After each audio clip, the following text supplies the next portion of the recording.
Welcome to the book of Genesis, or its Hebrew title, Bereshit.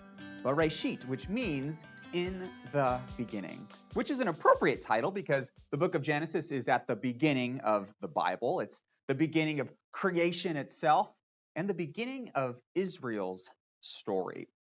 Israel, who is the second name of the patriarch Jacob, who is the son of Isaac, the son of Abraham, the son of Terah. And there you go, a genealogy here at the beginning of our conversation about Genesis. Now, I'm sure that genealogies are your favorite part of the Bible to read, and you're lucky because Genesis has more genealogies than any other book of the Bible. Hooray!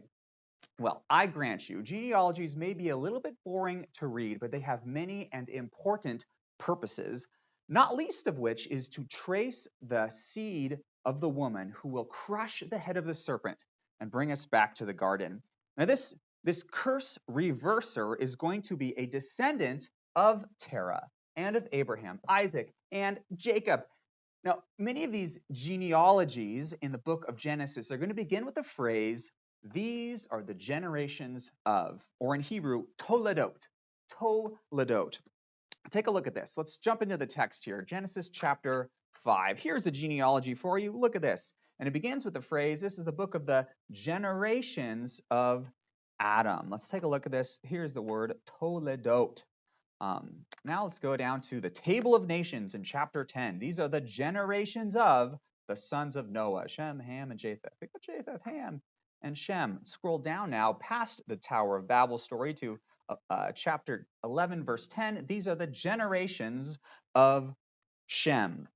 Now, these phrases, these toledotes scattered throughout Genesis, they serve as important structural markers and dividing lines. They indicate transitions in the text. So it goes to a point and then toledot, and then it goes to another point and another toledot, dividing the text into units and into chunks. Now, the most important of these structural divisions within the book of Genesis, of course, is going to be between the 2,000 years of history represented here in Genesis 1 to 11, and then the 285 years-ish of history here in 12 to 50. And therefore, we shouldn't be surprised that the author of Genesis has carefully arranged 5 toledotes to be here in 1 to 11, and then another 5 toledotes in 12 to 50. It's so perfectly constructed in that way. Take a look at this chart, which demonstrates that intentional placing of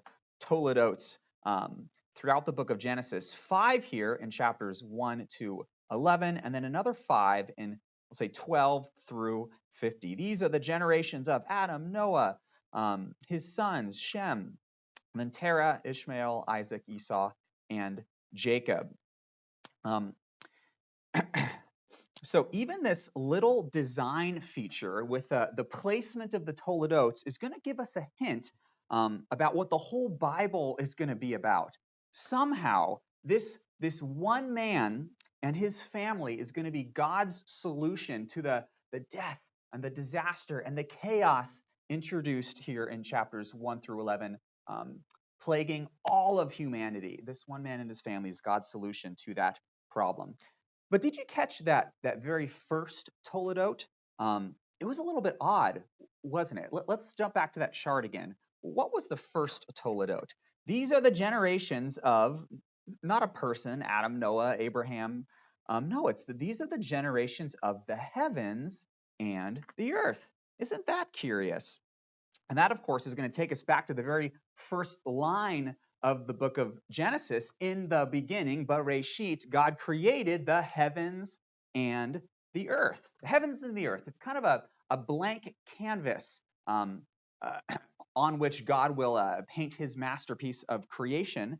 And the biblical author describes it as being formless and void. Formless and void, or in the Hebrew, tohu vavohu. Don't you love that phrase? Let's take a look at it in the text of Genesis.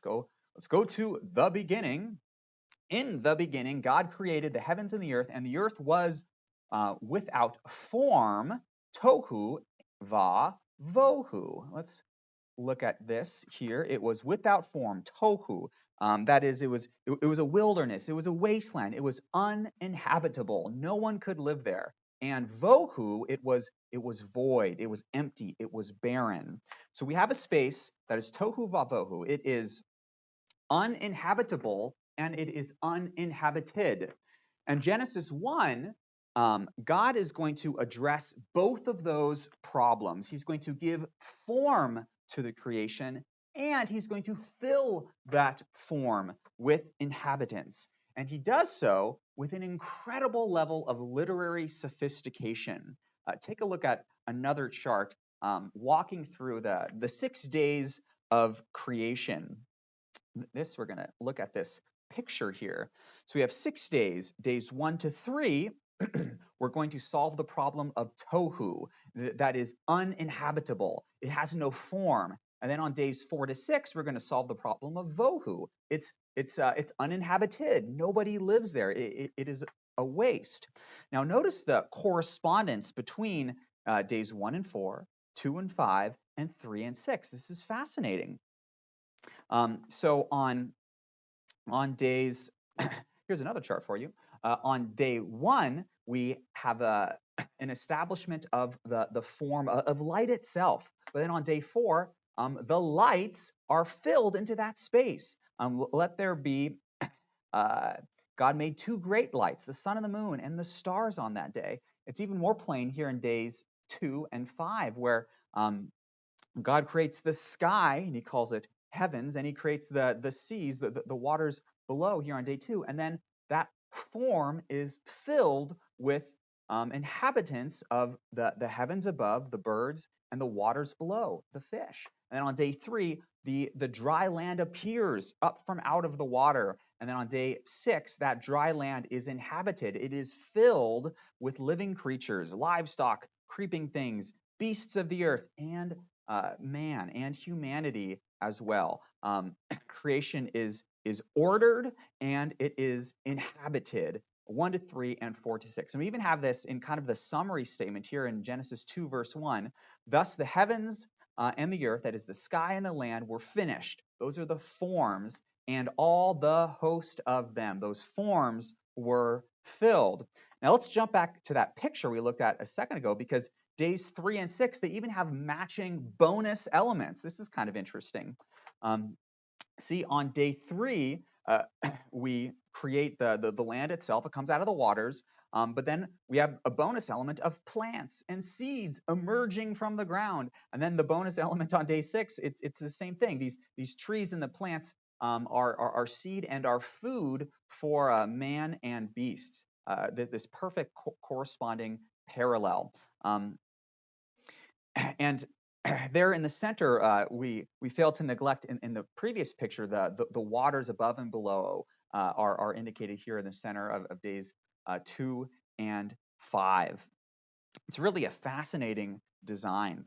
So what God is doing here on these 6 days of creation is he's taking what is wild and what is a wasteland, and he's imposing his order on that chaos, and he does so by creating a 3-tiered universe. Have you heard of that phrase before, God making a 3-tiered universe?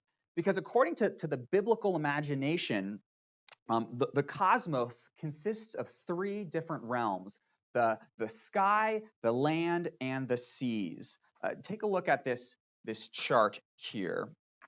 Another chart discussing biblical cosmology, the 3-tiered universe which God creates. Look at Exodus chapter 20. This is, of course, the 10 Commandments, which starts by saying that in 6 days God made the heavens, the earth, and the sea. See those 3 realms? Nehemiah 9:6, the same thing. For you made the heaven with all that's in them, the earth and all that's on them, and the sea and all that's in them. Notice here, even in Nehemiah 9:6, we have the form being created, heaven itself, and then that form is filled, all of its host. We have the form, which is the earth, and all that's on it. Again, forming and filling, forming and filling. And then finally, look at this, Proverbs 3:19 and 20. The Lord by his wisdom founded the earth, By his understanding, he established the heavens, and by his knowledge, the deeps, that is, the waters, broke open. We have a three-tiered universe. Now, of course, Moses, he had no access to satellite images of a spherical earth. And therefore, when the biblical authors, Moses and others, describe the known universe to them, they are going to do so, and they're going to describe the creation as a flat earth, okay?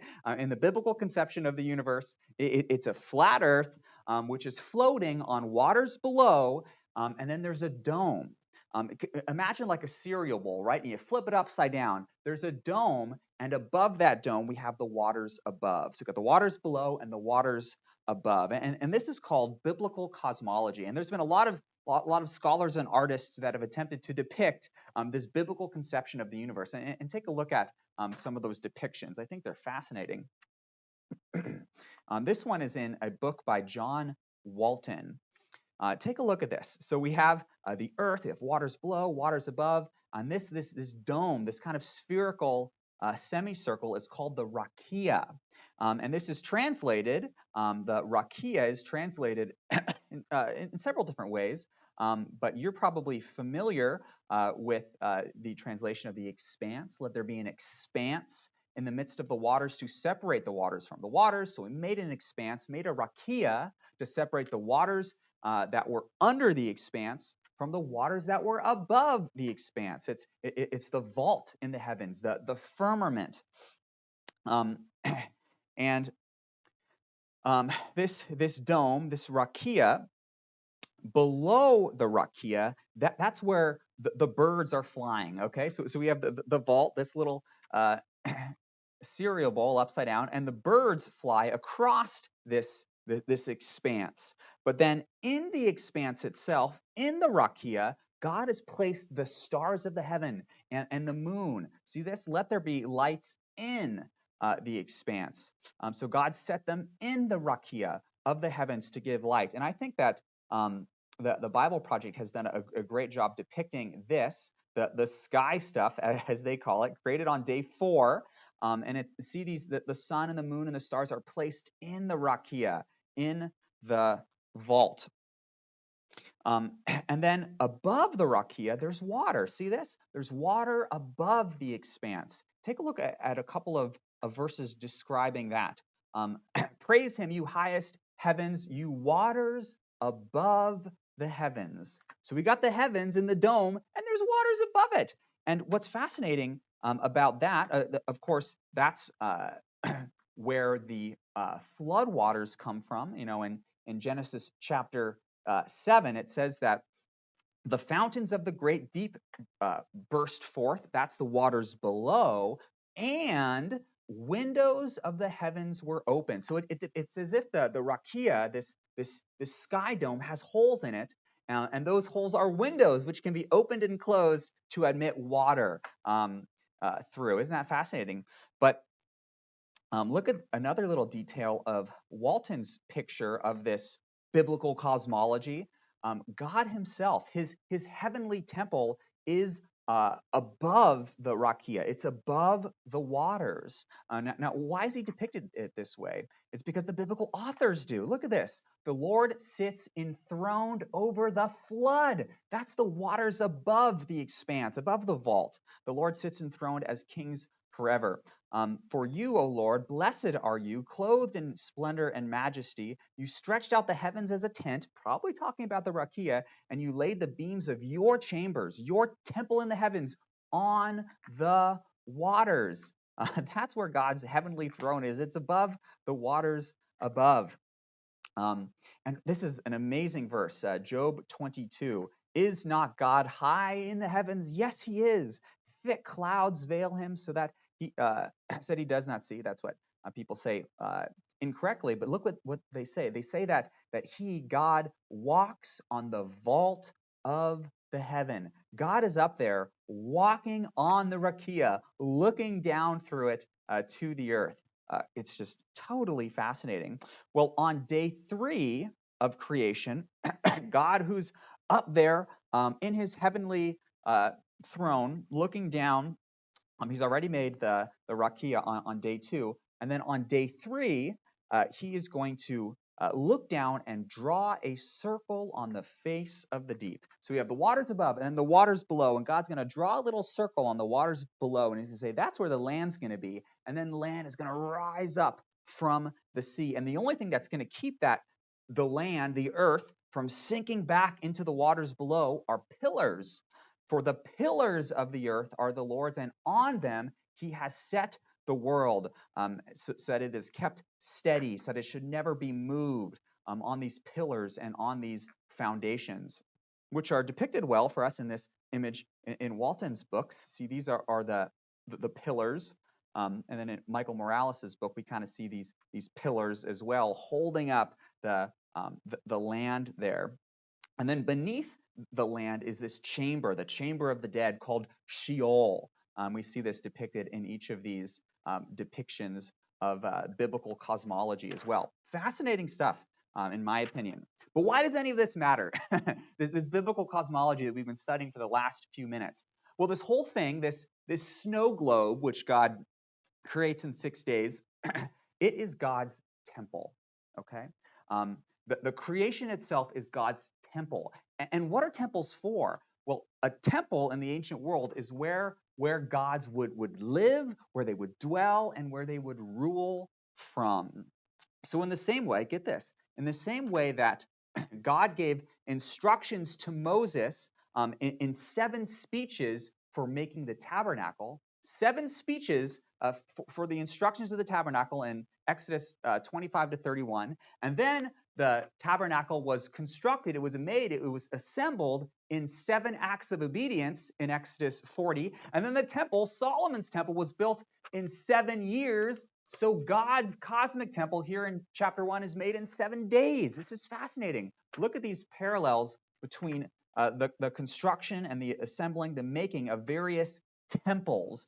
We have creation itself in chapter 1. The tabernacle and its designs are given to Moses while he's up on the mountain in 40 days in Exodus 25 to 31. And then it's completed here at the end of Exodus. And then this is describing here in the book of Kings, Solomon's temple. But look at these parallels. 7 days, 7 speeches, 7 times scattered throughout this extremely boring part of the book of Exodus, describing the verbal blueprints of the tabernacle. 7 times it says, and Yahweh spoke to Moses, and a description of the Ark of the Covenant or the priestly garments to be made, the altar of incense. 7 times Yahweh's going to say, and Yahweh spoke to Moses, saying. 7 acts of obedience, and the tabernacle is made. And after that, we have the same language of completion. This is kalah. The skies and land were completed. It came about when God completed speaking to Moses on Mount Sinai. And Moses completed the work of making the tabernacle. And then what happened after that? A blessing was issued. God blessed the 7th day in Genesis 2, verse 3. Moses blessed the people here at the end of the book of Exodus. And then Solomon is going to bless the people as well before he dedicates the temple. And then after that, God is going to fill that space. Here on the 7th day, God rested on that 7th day. And the tabernacle here at the end of Exodus, Yahweh fills the tent of the tabernacle with his presence. We see the same thing recorded in 1 Kings chapter 8. Just amazing parallels between these different cosmic dwelling places of Yahweh here on the earth, places where heaven and earth merge together as one. And so Genesis 1 is describing God establishing cosmic order in his creation, specifically as a sacred space for him to dwell. That's what God's doing here in Genesis chapter 1. He is making a temple for him to dwell in. That's what this is all about. Fascinating.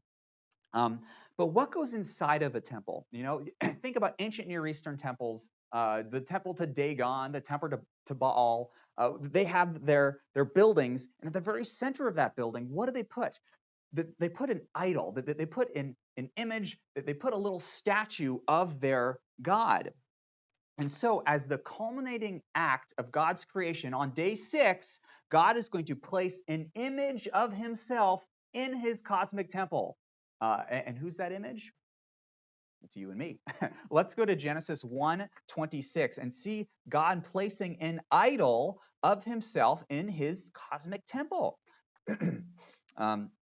Genesis 1:26, let us make man in our image, after our likeness. Let them have dominion over the fish. Let them fill the earth and rule and subdue it. Now, this language of the image of God, man being made in the image of God, much has been made about it. It's referring to a quality or an ability, a capacity that we share with God himself. It's our ability to reason and to create and to have a sense of morality. And yeah, all of that's true, but the word itself, the word itself for image, it's the word tselem. It means an idol statue. Take a look at, look, it's only used 15 times in the Bible. Take a look at some of the uses of this word tselem, which is the word for image. Of course, it's here in Genesis 1:26, but take a look at the reference here in Numbers 33. You shall drive out all the inhabitants of the land. These are the Canaanites that are before you, and destroy all of their figured stones, and destroy all of their metal tselem, all of their images.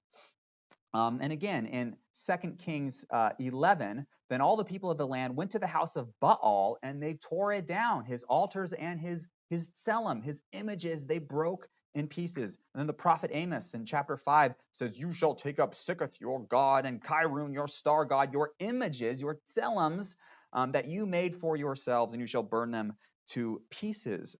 So there's a reason, of course, that God is so insistent that the Israelites are not to make an image of himself and worship that image, that little piece of wood or stone or metal. Why? Because images of Yahweh already exist, and it's you. You are God's idol, his image of himself, placed in his cosmic temple.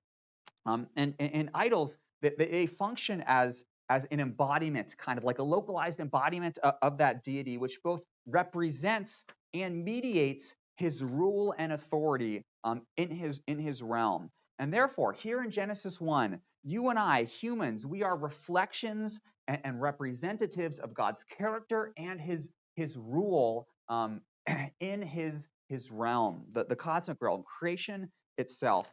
And we're commissioned, of course, we just read, to have dominion over the earth and its creatures, and to subdue it, to harness its raw potential, and to direct it towards greater productivity and fruitfulness and blessing. Now, all of this was kickstarted on the seventh day of creation, when God finished his work and he rested. Now, the temple, of course, is the resting place of God. This is another connection that we saw a minute ago, but let's solidify that connection by jumping to Deuteronomy 32, where we're going to look at the temple as the resting place of God, which, of course, God did on the seventh day of creation. Let us go to his dwelling place. We're talking about the Jerusalem temple here, which is his worship at his footstool. Arise, O Lord, to your resting place. The dwelling place, the temple, is his resting place, where his ark is. 13 and 14. For the Lord has chosen Zion, Mount Zion, where the temple is, Jerusalem, desired it for his dwelling place. It is my resting place forever. Here I will dwell, for I have desired it. So this is where God dwells, where he inhabits, and it's also where he rules from. This is the Song of Moses. After that, they crossed through the Red Sea in chapter 14. Look at the end of this song. Extremely curious lines where they're singing to God and praising him, and they say that you will bring them and plant them on your mountain, not Mount Sinai, Mount Jerusalem. For this God has made for his abode, where he will dwell in his sanctuary. He'll dwell there. He will rest and he will rule. Rest and rule. The Lord will reign forever and ever from his sanctuary, the place of his abode. Now, the curious thing about the seventh day in Genesis chapter 2, verses 1 to 3, every other day in creation, in chapter 1, it says, and there was evening and morning the first day. And there was evening and there was morning the second day. Evening and morning the third day, fourth, fifth, sixth, except for day 7. And that has led some to speculate that perhaps in God's economy, this seventh day has no end. It's supposed to go on forever. And so, in a sense, here, after Genesis chapter 1, we have God's royal human partners. They're placed in his cosmic temple as kings and queens of creation who are representing his rule and his authority in an eternal seventh day of rest forever and ever. Amen. It's amazing. But as you might have noticed from that chart, which depicts the narratives of the 7-day, creation of the seven-step creation of the world and of the tabernacle and of the temple, each of those is followed by a fall from that seventh-day ideal. And we're going to turn to that fall and to its fallout in Genesis 3 to 11 next.